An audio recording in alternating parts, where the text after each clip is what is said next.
Marathi world एंटरटेनमेंटमध्ये खूप मनापासून स्वागत. थँक्यू. आली लखाबाई या गाण्याची कल्पना कशी सुचली आणि या गाण्यामागची संकल्पना काय आहे? गाणं ऍक्च्युली मला देवीवर करायचंच होतं. कोणत्या देवीवर करायचा हा प्रश्न होता.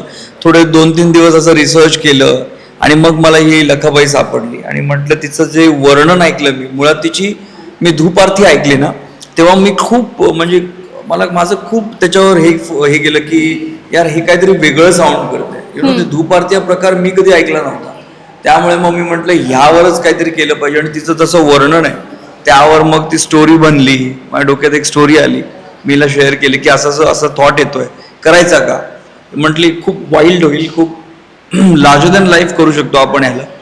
आणि मग आम्ही स्टोरी थोडी आपण इन्व्हॉल्व्ह होत गेलो. ती स्टोरी थोडीशी अजून इव्हॉल्व्ह होत गेली आणि मग त्याला आपण एक सिनेमासारखंच ट्रीट करत गेलो त्या स्टोरीला. आणि मग त्याचं गाणं रेडी झालं आणि ते गाणं होता मला पण असं वाटलं नव्हतं की या लेवलला ते गाणं पोचेल कधी. छानच झालं. मला आधी गाणं सुचलेलं. ओके. हितेश मोडक, तुमच्या मागची सगळी जी गाणी आहे त्यांच्या यशानंतर या गाण्याकडे प्रेक्षकांच्या अपेक्षा वाढल्या होत्या. त्या अपेक्षांकडे तुम्ही कसं पाहिलं? ऑब्व्हियसली जे राजा हे गाणं केलं होतं म्हणजे अख्ख्या मराठी इंडस्ट्रीने आणि हिंदी इंडस्ट्रीने पण गाणं शेअर केलं होतं. साऊथ मधनं पण ते गाणं खूप शेअर झालं आणि त्या गाण्याला जो प्रतिसाद मिळाला, जो रिस्पॉन्स होता, ज्या कमेंट्स होत्या, तर ऑब्व्हियसली लोकांचे खूप एक्सपेक्टेशन होते आपल्याकडून. आणि मग त्या एक्सपेक्टेशनला आपण खरे उतरलो पाहिजे आणि तितक्याच ताकदीचं नेक्स्ट गाणं पण आलं पाहिजे. ते एक थॉट तर होतंच आणि ॲट द सेम टाइम मला एक चांगलं गाणं करायचं होतं देवीवर. तर ते आम्ही नेक्स्ट असं देवीचं गाणं केलं. इतकी गाणी तुझी हिट आहेत. हो म्हणून ते ठीक आहे. म्हणजे मला हितेशकडे मी आता मध्येच मी माईक घेतला कारण राजा जेव्हा करायचं म्हटलं लोकांना असं वाटतं की म्हणजे मी राजा करण्यासाठी किंवा हितेशला मी कशी सापडते, तर बिलकुल असं नव्हतं. मला हितेशची गाणी इतकी म्हणजे आवडीची गाणी, मुळात त्याचं ही अनोखी गाठ खूप फेमस गाणं आहे, मोह मोह के धागे त्याचं गाणं आहे. आणि मला माहिती आहे की तो काय ब्रिलियंट माणूस आहे कंपोजर म्हणून. सो राजा करायला मी त्याला सांगितलं होतं की आपण एक गाणं मला एखादं करशील, तर त्या निमित्ताने त्याचं YouTube काढणं पण चालू होतं आणि त्या दरम्यान मग छान झालं, ट्युनिंग पण झालं आणि आता आली लखाबाई मध्ये पुन्हा मी आहे. पुढे पण माहिती नाही. बरं अमृता, तुम्हाला या गाण्याचा भाग म्हणताना सर्वात वेगळं काय वाटलं किंवा वेगळा अनुभव काय होता तुमचा? अनुभव वेगळा होता कारण कॅरेक्टर खूप डिफरंट आहे. लक्ष्मी हे कॅरेक्टर मी जे करतेय मुळात ती नास्तिक आहे आणि हे कुठेच दिसत नाही. मुळात स्टोरी हितेशने जेव्हा मला नरेट केली तेव्हा सांगतानाच असं होतं की एक स्टोरी चालू आहे आणि एंडचा जो मेसेज आहे त्यात खरी गंमत आहे. म्हणजे त्याच्यात समजतं की हे इतकं तामझाम इतकं मोठं गाणं कशासाठी होतं. सो लक्ष्मी हे कॅरेक्टर बाकी मी जे काही आतापर्यंत कामं केली त्याच्या ऑब्व्हियसली खूप डिफरंट होतं. मला एंडला परफॉर्म करायचं होतं आणि तो परफॉर्म असा करायचं होतं की एक तर कोरिओग्राफी नाही वाटली पाहिजे, कम्प्लीट डान्सच करते जसं मी राजामध्ये एक परफॉर्म केलं, डान्स होता पूर्ण, तर तसं नाही वाटलं पाहिजे. एक दैवी शक्ती माझ्या अंगात आली आणि मग मी परफॉर्म करतेय हे थ्रू आउट दिसलं पाहिजे. आणि एक बहीण पण आहे ज्या बहिणीचं प्रेम आहे मोठ्या बहिणीवर आणि त्या काळजीपोटी त्या प्रेमापोटी ती तिच्यासोबत जातीये. तो अख्खा प्रवास 11 दिवसांचा ती सुद्धा तिच्यासोबत करतेय. सो हे सगळं होतं आणि ऑब्व्हियसली डिफिकल्ट तर माझ्यासाठी खरंच खूप खूप डिफिकल्ट होतं. ओके. सौरभ, गायक म्हणून तुम्ही या गाण्यातील कोणती गोष्ट तुम्हाला सर्वाधिक भावली आहे? मला वाटतं की गाण्याचं कॉम्पोजिशन आणि शब्द मला खूप जास्त आवडले कारण खूप सुंदर कॉम्पोजिशन आहे गाण्याचं आणि एक फोक जॉनरचं गाणं आहे ज्याच्यामध्ये हितेश दादानी एक फ्युजन तयार करण्याचा प्रयत्न केला आहे, ज्याच्यामध्ये फोक व्यतिरिक्त बाहेरच्या राज्यातली पण जी फोक वाद्य आहेत ती पण दादानी त्याच्यामध्ये यूज केलेली आहेत.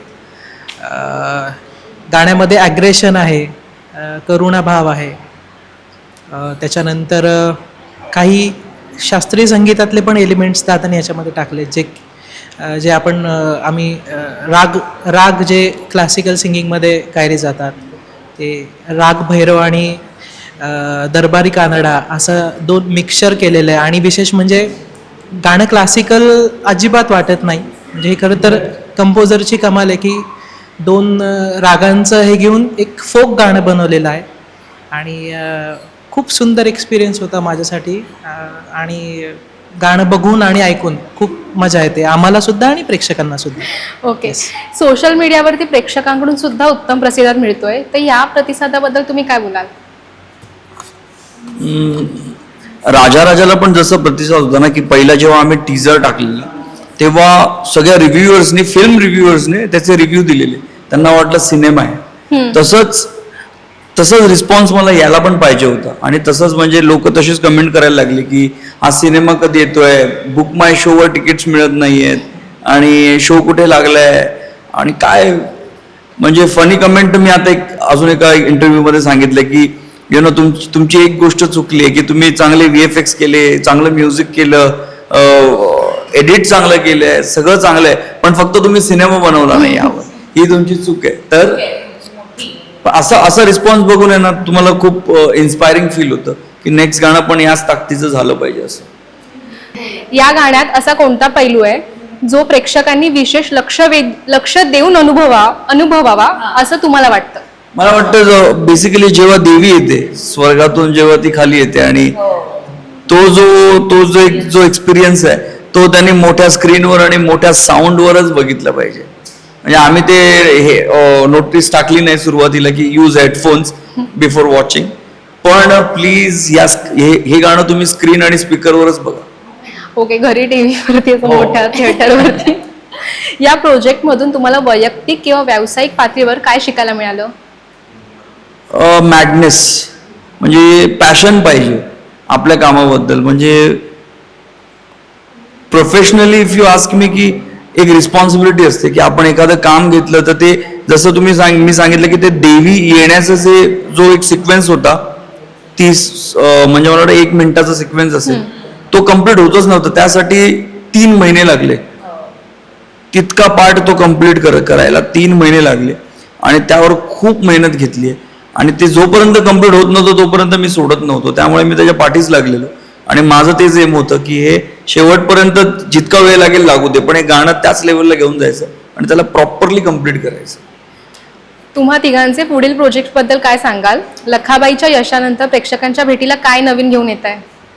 आमचे प्रत्येक म्हणजे मी माझ्याबद्दल सांगेन, यूट्यूब आणि गाणी आणि हे प्रोजेक्ट तर ऑब्व्हियसली इन फ्युचर चालू राहणारच आहेत. आणि माझी पर्सनल कामं पण लोकांच्या भेटीला येत आहेत. माझी आता मालिका सुरू होतीये नवीन, ते आहे. सिनेमा येत आहेत नवीन, तर तिथून पण मी भेटणार आहेच. पण हे आपलं प्लॅटफॉर्म तर आहेच आणि लवकरच भेटू.